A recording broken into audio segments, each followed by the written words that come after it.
Sensex eight 70,000, Nifty eight 21,000। ऐसा किसका कहना है? ऐसा कहना है क्रेडिट सुइस का। तो क्रेडिट सुइस ने इंडियन इकोनॉमी पे, इंडियन इक्विटीज पे एक रिपोर्ट निकाली है और उसमें उन्होंने इंडियन इक्विटीज को अपग्रेड किया है from underweight grade two benchmark grade, यानी कि एलोकेशन बढ़ाने के लिए बोला है इंडियन इक्विटीज पे। ऐसा क्यों लग रहा है क्रेडिट सुइस को? तो उसके पीछे का रीजन है कि इंडिया की जो इकोनॉमी ग्रो कर रही है, जो ऑफिशियल डेटा गवर्नमेंट की तरफ से आ रहा है, उससे ज्यादा के नंबर्स पे, परसेंटेज पे इंडियन इकोनॉमी ग्रो कर रही है, ऐसा उनका मानना है, क्रेडिट सुइस का मानना है। And that's why they have upgraded Indian equities also. Plus जब हम इमर्जिंग मार्केट्स की बात करते हैं, एशिया पैसिफिक की बात करते हैं, तो जिसमें चाइना एक मेजर कंपटीटर है इंडिया का from capital allocation, not only from FDI but FIIs also. So वहां पे उनको लगता है कि चाइना में जिस तरीके से प्रॉब्लम्स अभी और आएंगे ज्यादा because of Covid infection surge, तो उसकी वजह से एक्चुअली चाइना की जो इकोनॉमी है वो बहुत ज्यादा इंपैक्ट हो जाएगी। And that's why capital flows जो है वो इंडिया में आ सकते हैं, अच्छा खासा एलोकेशन वहां पे इंडिया को मिल सकता है। एंड ओवरऑल जो ड्राइवर्स है, ग्रोथ ड्राइवर्स है इंडियन इकोनॉमी के लिए, जैसे कि गवर्नमेंट की स्पेंडिंग हुआ तो वो बहुत बढ़िया तरीके से बढ़ रहा है।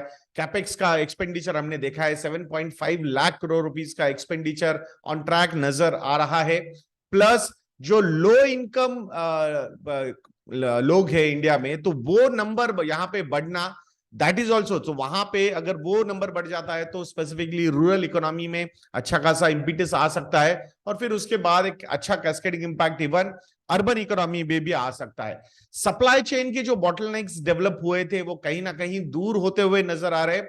Major reason behind that because now COVID is a history, is a past now. तो जो सप्लाई चेन में डिसरप्शंस आए थे बिकॉज ऑफ कोविड, जो सप्लाई चेन में, ग्लोबल सप्लाई चेन में प्रॉब्लम्स आए थे, वो भी एक बहुत बड़ा इंपैक्ट कर रहा था इंडियन इकोनॉमी पे। तो वो सारे प्रॉब्लम्स थोड़े से सॉल्व होते हुए नजर आ रहे हैं। प्लस जो क्रूड ऑयल के प्राइसेस नीचे जाना, ये एक बहुत बड़ा रिलीफ इंडियन इकोनॉमी के लिए सामने आ रहा है। That's why Indian economy will do well, ऐसा उनका कहना है। उनके हिसाब से up to 14% growth from this level Sensex और निफ्टी में आ सकती है आने वाले एक साल में, या फिर FY23 की अगर हम बात करते हैं, sorry FY24 next financial year की अगर हम बात करते हैं, तो वहां जीडीपी का जो ग्रोथ है, जहां पे सारे एस्टिमेट्स अगर आप देखते हैं from RBI to World Bank to IMF, everybody और अदर एजेंसी S&P हो वगैरह, सबने जो इंडिया की जीडीपी की ग्रोथ के एक्सपेक्टेशंस रखे वो बिलो 6% रखे। बट यहाँ पे जो बहुत ही एग्रेसिव स्टांस क्रेडिट सुइस लेता हुआ दिख रहा है, सो उसने FY24 के इंडिया के जीडीपी के ग्रोथ एक्सपेक्टेशंस रखे हैं 7% के। सो डेफिनेटली अगर 7% जीडीपी ग्रोथ प्लस 4 से 6% के बीच में अगर इन्फ्लेशन रहेगा, सो nominal GDP growth would be around 12 to 13%। तो उसकी वजह से और उसके ऊपर एक अर्निंग ग्रोथ का एक अल्फा क्रिएट हो सकता है on that GDP growth. And that's why they are expecting a rally of around 14% in benchmark indices like Sensex and Nifty.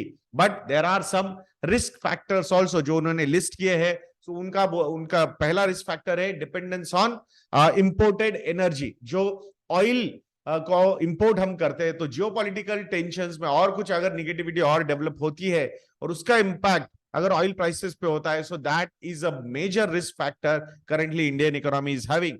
दूसरा, reliance on foreign capital. So यहां अगर इक्विटीज को grow करना है, सी इक्विटीज का फॉल हमने restrict किया because of domestic institutional investors का जो फ्लो था, जो 12-12.5 हजार करोड़ रुपए की SIP की बुक, जो इंश्योरेंस कंपनीज का पैसा, LIC का पैसा, प्लस EPF का पैसा ETF के थ्रू मार्केट्स में आ रहा है, तो ये सारे फैक्टर्स हम देखेंगे तो डेफिनेटली हमने मार्केट का फॉल को रेस्ट्रिक्ट किया। बट मार्केट को बढ़ने के लिए फॉरेन कैपिटल की रिक्वायरमेंट बहुत ज्यादा जरूरी है। एंड दैट्स व्हाई अगर फॉरेन कैपिटल के फ्लोज आते नहीं, यानी जो प्रेडिक्शंस फेडरल रिजर्व ने दिए हैं ऑन इन्फ्लेशन, सो इन्फ्लेशन का downward trend is very much necessary.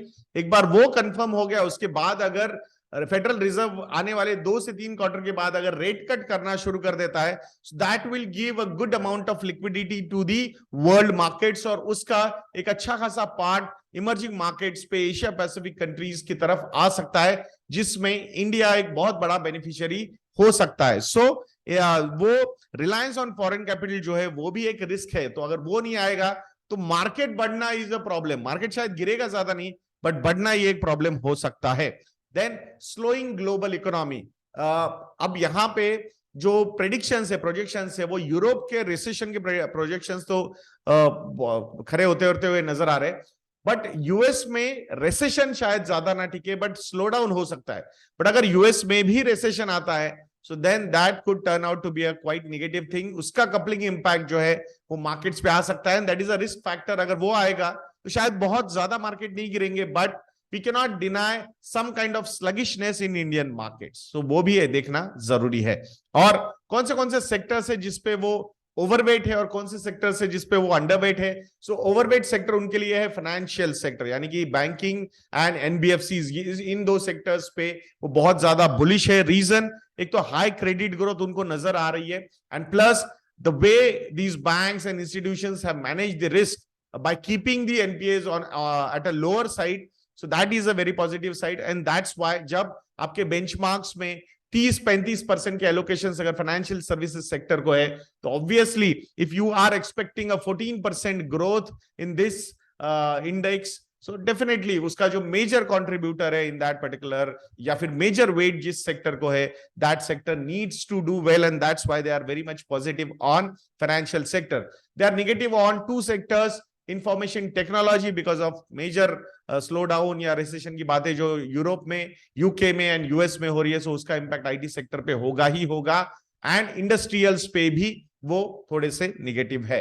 So underweight on IT sector and industrials, and overweight on financial sector जिसमें बैंकिंग एंड एनबीएफसीज आते हैं। सो कैसा लगा ये वीडियो, ये कमेंट सेक्शन में लिखना मत भूलिएगा दोस्तों। एंड अगर आप लोगों को लगता है कि हम अच्छा काम करते हैं तो investindia.in को विजिट कीजिए, विंटर ये प्रोमो कोड यूज कीजिए and get 40% discounts on our model portfolios. मात्र 6,000 रुपए में सारे मॉडल पोर्टफोलियोज आप सब्सक्राइब कर सकते हो, और अगर कॉम्बो ऑफर्स के लिए जाते हो या फिर 3 साल के सब्सक्रिप्शंस लेते हो, then the discounts would be as high as 50 to 55% also. तो investindia.in को विजिट करके हमारे रिसर्च प्रोडक्ट्स को सब्सक्राइब करना मत भूलना दोस्तों। ऐसे वीडियोस के लिए चैनल पे बने रहिए, वीडियो को लाइक करना, शेयर करना और चैनल को सब्सक्राइब करना मत भूलना। नेक्स्ट वीडियो में मिलते हैं। जय हिंद।